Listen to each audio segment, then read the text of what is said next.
Why the Dog Hates the Cat by Norman Pitman. What shall we eat tomorrow? I haven't the slightest idea, said Widow Wang to her eldest son as he started out one morning in search of work. Oh, the gods will provide. I'll find a few coppers somewhere, replied the boy, trying to speak cheerfully, although in his heart he also had not the slightest idea in which direction to turn. The winter had been a hard one, extreme cold, deep snow, and violent winds. The Wang house had suffered greatly. The roof had fallen in, weighed down by heavy snow. Then a hurricane had blown a wall over, and Ming-li, the son, up all night and exposed to a bitter cold, had caught pneumonia. Long days of illness followed, with the spending of extra money for medicine. All their scant savings had soon melted away, and at the shop where Ming-li had been employed, his place was filled by another. When at last he arose from his sick bed, he was too weak for hard labor, and there seemed to be no work in the neighboring villages for him to do. Night after night he came home, trying not to be discouraged, but in his heart feeling the deep pangs of sorrow that come to the good son who sees his mother suffering for want of food and clothing. Bless his good heart, said the poor widow after he had gone. No mother ever had a better son. I hope he is right in saying the gods will provide. It has been getting so much worse these past few weeks that it seems now as if my stomach were as empty as a rich man's brain. Why, even the rats have deserted our cottage, and there's nothing left for poor Tabby, while old Blackfoot is nearly dead from starvation. When the old woman referred to the sorrows of her pets, her remarks were answered by a pitiful mewing and a woe-begone barking from the corner where the two unfed creatures were curled up together trying to keep warm. Just then there was a loud knocking at the gate. When the Widow Wang called out, "Come in," she was surprised to see an old bald-headed priest standing in the doorway. "Sorry, but we have nothing," she went on, feeling sure the visitor had come in search of food. "We have fed on scraps these 2 weeks, on scraps and scrapings, and now we are living on the memories of what we used to have when my son's father was living. Our cat was so fat he couldn't climb to the roof. Now look at her. You can hardly see her, she's so thin. No, I'm sorry we can't help you, friend priest, but you see how it is." "I didn't come for alms," cried the clean-shaven one, looking at her kindly, "but only to see what I could do to help you. The gods have listened long to the prayers of your devoted son. They honor him because he has not waited till you die to do sacrifice for you. They have seen how faithfully he has served you ever since his illness, and now, when he is worn out and unable to work, they are resolved to reward him for his virtue. You likewise have been a good mother, and shall receive the gift I am now bringing." "What do you mean?" faltered Mrs. Wang, hardly believing her ears at hearing a priest speak of bestowing mercies. "Have you come here to laugh at our misfortunes?" "By no means. Here in my hand I hold a tiny gold beetle, which you will find has a magic power greater than any you ever dreamed of. I will leave this precious thing with you, a present from the god of filial conduct." "Yes, it will sell for a good sum," murmured the other, looking closely at the trinket, "and will give us millet for several days. Thanks, good priest, for your kindness.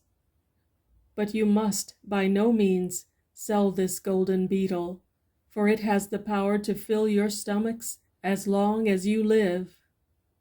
The widow stared in open-mouthed wonder at the priest's surprising words.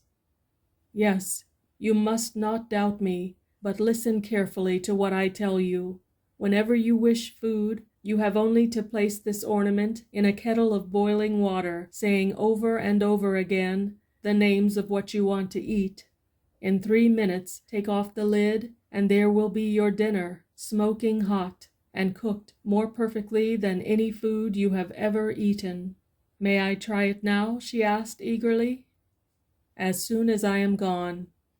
When the door was shut, the old woman hurriedly kindled a fire, boiled some water, and then dropped in the golden beetle, repeating these words again and again. Dumplings, dumplings, come to me. I am thin as thin can be. Dumplings, dumplings, smoking hot. Dumplings, dumplings, fill the pot. Would those 3 minutes never pass? Could the priest have told the truth? Her old head was nearly wild with excitement as clouds of steam rose from the kettle. Off came the lid. She could wait no longer. Wonder of wonders!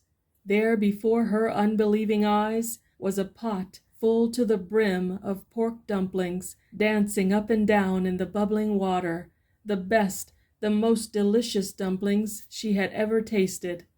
She ate and ate till there was no room left in her greedy stomach, and then she feasted the cat and the dog until they were ready to burst. Good fortune has come at last, whispered Blackfoot, the dog, to Whitehead, the cat, as they lay down to sun themselves outside. I fear I couldn't have held out another week without running away to look for food. I don't know just what's happened, but there's no use questioning the gods. Mrs. Wang fairly danced for joy at the thought of her son's return and of how she would feast him. Poor boy, how surprised he will be at our fortune. And it's all on account of his goodness to his old mother. When Ming-li came, with a dark cloud overhanging his brow, the widow saw plainly that disappointment was written there. Come, come, lad, she cried cheerfully. Clear up your face and smile, for the gods have been good to us, and I shall soon show you how richly your devotion has been rewarded. So saying, she dropped the golden beetle into the water and stirred up the fire. Thinking his mother had gone stark mad for want of food, Ming-li stared solemnly at her. Anything was preferable to this misery. Should he sell his last outer garment for a few pennies and buy millet for her?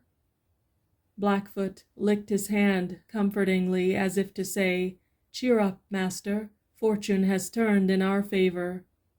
Whitehead leaped upon a bench, purring like a sawmill. Ming-li did not have long to wait. Almost in the twinkling of an eye he heard his mother crying out, Sit down at the table, son, and eat these dumplings while they are smoking hot. Could he have heard correctly? Did his ears deceive him? No. There on the table was a huge platter full of the delicious pork dumplings he liked better than anything else in all the world, except, of course, his mother. Eat and ask no questions, counseled the Widow Wang. When you are satisfied, I will tell you everything. Wise advice. Very soon the young man's chopsticks were twinkling like a little star in the verses. He ate long and happily, while his good mother watched him, her heart overflowing with joy at seeing him, at last, able to satisfy his hunger. But still the old woman could hardly wait for him to finish. She was so anxious to tell him her wonderful secret. Here, son, she cried at last, as he began to pause between mouthfuls. Look at my treasure. And she held out to him the golden beetle. First, tell me what good fairy of a rich man has been filling our hands with silver. That's just what I'm trying to tell you, she laughed, for there was a fairy here this afternoon, sure enough, only he was dressed like a bald priest. That golden beetle is all he gave me, but with it comes a secret worth thousands of cash to us.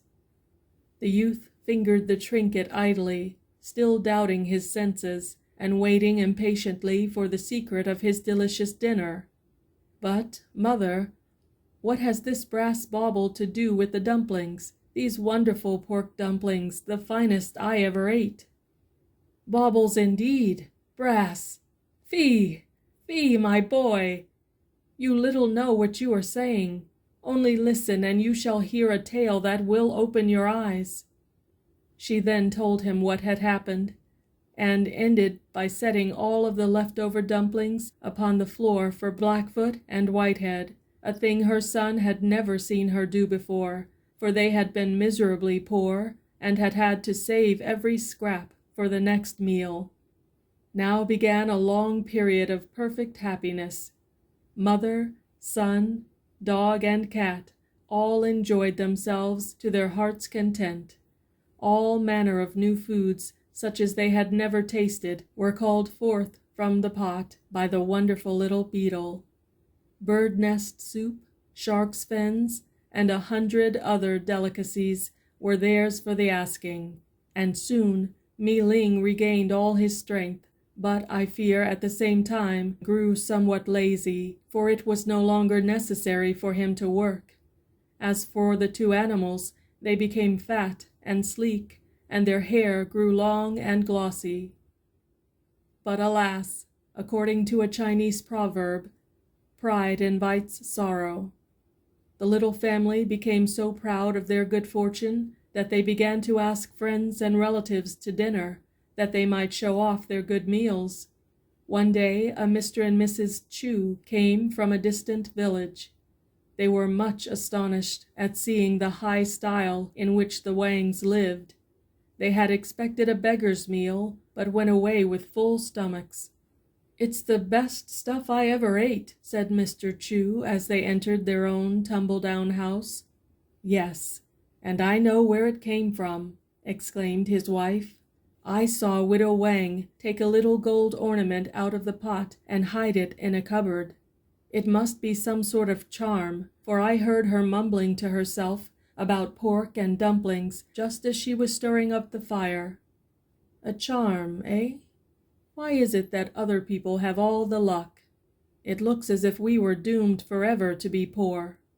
Why not borrow Mrs. Wang's charm for a few days until we can pick up a little flesh to keep our bones from clattering? Turnabout's fair play. Of course we'll return it, sooner or later. Doubtless they keep very close watch over it. When would you find them away from home, now that they don't have to work any more? As their house only contains one room, and that is no bigger than ours, it would be difficult to borrow this golden trinket. It is harder, for more reasons than one, to steal from a beggar than from a king." "Luck is surely with us," cried Mrs. Chu, clapping her hands. "They are going this very day to the temple fair. I overheard Mrs. Wang tell her son that he must not forget he was to take her about the middle of the afternoon. I will slip back then and borrow the little charm from the box in which she hid it." "Aren't you afraid of Blackfoot?" "Pooh! He's so fat he can do nothing but roll. If the widow comes back suddenly, I'll tell her I came to look for my big hairpin, that I lost it while I was at dinner." "All right, go ahead. Only, of course, we must remember we're borrowing the thing, not stealing it, for the Wangs have always been good friends to us, and then, too, we have just dined with them." So skillfully did this crafty woman carry out her plans that within an hour she was back in her own house, gleefully showing the priest's charm to her husband. Not a soul had seen her enter the Wang house. The dog had made no noise, and the cat had only blinked her surprise at seeing a stranger and had gone to sleep again on the floor. Great was the clamor and weeping when, on return from the fair, in expectation of a hot supper, the widow found her treasure missing. It was long before she could grasp the truth. She went back to the little box in the cupboard 10 times before she could believe it was empty, and the room looked as if a cyclone had struck it, so long and carefully did the two unfortunates hunt for the lost beetle. Then came days of hunger, which were all the harder to bear since the recent period of good food and plenty. Oh, if they had only not got used to such dainties, How hard it was to go back to scraps and scrapings. But if the widow and her son were sad over the loss of the good meals, the two pets were even more so. They were reduced to beggary, and had to go forth daily upon the streets in search of stray bones and refuse that decent dogs and cats turned up their noses at. One day, after this period of starvation had been going on for some time, Whitehead began suddenly to frisk about in great excitement. "Whatever is the matter with you?" growled Blackfoot. "Are you mad from hunger, or have you caught another flea?" "I was just thinking over our affairs, and now I know the cause of all our trouble." "Do you indeed?" sneered Blackfoot. "Yes, I do indeed, and you'd better think twice before you mock me, for I hold your future in my paw, as you will very soon see. Well, you needn't get angry about nothing. What wonderful discovery have you made, that every rat has one tail? First of all, are you willing to help me bring good fortune back to our family?" "Of course I am. Don't be silly," barked the dog, wagging his tail joyfully at the thought of another good dinner. "Surely, I will do anything you like if it will bring Dame Fortune back again. All right, here is the plan. There has been a thief in the house who has stolen our mistress's golden beetle. You remember all our big dinners that came from the pot? Well, every day I saw our mistress take a little golden beetle out of the black box and put it into the pot. One day she held it up before me, saying, 'Look, Puss, there is the cause of all our happiness. Don't you wish it was yours?' Then she laughed and put it back into the box that stays in the cupboard." "Is that true?" questioned Blackfoot. "Why didn't you say something about it before?" "You remember the day Mr. and Mrs. Chu were here, and how Mrs. Chu returned in the afternoon after Master and Mistress had gone to the fair? I saw her out of the tail of my eye go to that very black box and take out the golden beetle. I thought it curious, but never dreamed she was a thief. Alas, I was wrong. She took the beetle, and if I am not mistaken, she and her husband are now enjoying the feasts that belong to us." "Let's claw them," growled Blackfoot, gnashing his teeth. "That would do no good," counseled the other, "for they would be sure to come out best in the end. We want the beetle back, that's the main thing. We'll leave revenge to the human beings. It is none of our business." "What do you suggest?" said Blackfoot. "I am with you through thick and thin." "Let's go to the Chu house and make off with the beetle." "Alas, that I am not a cat," moaned Blackfoot. "If we go there I couldn't get inside, for robbers always keep their gates well locked. If I were like you, I could scale the wall. It is the first time in all my life I ever envied a cat." "We will go together," continued Whitehead. "I will ride on your back when we are fording the river, and you can protect me from strange animals. When we get to the Chu house, I will climb over the wall and manage the rest of the business myself. Only you must wait outside to help me get to home with the prize." No sooner arranged than done. The companions set out that very night on their adventure. They crossed the river as the cat had suggested, and Blackfoot really enjoyed the swim, for, as he said, it took him back to his puppyhood, while the cat did not get a single drop of water on her face. It was midnight when they reached the Chu house. "Just wait till I return," purred Whitehead in Blackfoot's ear. With a mighty spring, she reached the top of the mud wall and then jumped down to the inside court. While she was resting in the shadow, trying to decide just how to go about her work, a slight rustling attracted her attention, and pop! One giant spring, one stretch out of the claws, and she had caught a rat that had just come out of his hole for a dren and a midnight walk. Now, Whitehead was so hungry that she would have made short work of this tempting prey if the rat had not opened its mouth and, to her amazement, begun to talk in good cat dialect. Pray, good puss, not so fast with your sharp teeth. Kindly be careful with your claws. Don't you know it is the custom now to put prisoners on their honor? I will promise not to run away. Pooh! What honor has a rat? Most of us haven't much, I grant you, but my family was brought up under the roof of Confucius, and there we picked up so many crumbs of wisdom that we are exceptions to the rule. If you will spare me, I will obey you for life. In fact, will be your humble slave. Then, with a quick jerk, freeing itself, see, I am loose now, but honor holds me as if I were tied, and so I make no further attempt to get away. Much good it would do you, purred Whitehead, her fur crackling noisily, and her mouth watering for a taste of rat steak. However, I am quite willing to put you to the test. First, answer a few polite questions, and I will see if you're a truthful fellow. What kind of food is your master eating now, that you should be so round and plump, when I am thin and scrawny? Oh, we have been in luck lately, I can tell you. Master and mistress feed on the fat of the land, and of course we hangers-on get the crumbs. But this is a poor tumble-down house. How can they afford such eating? It is a great secret, but as I am in honor bound to tell you, here goes. My mistress has just obtained, in some manner or other, a fairy's charm.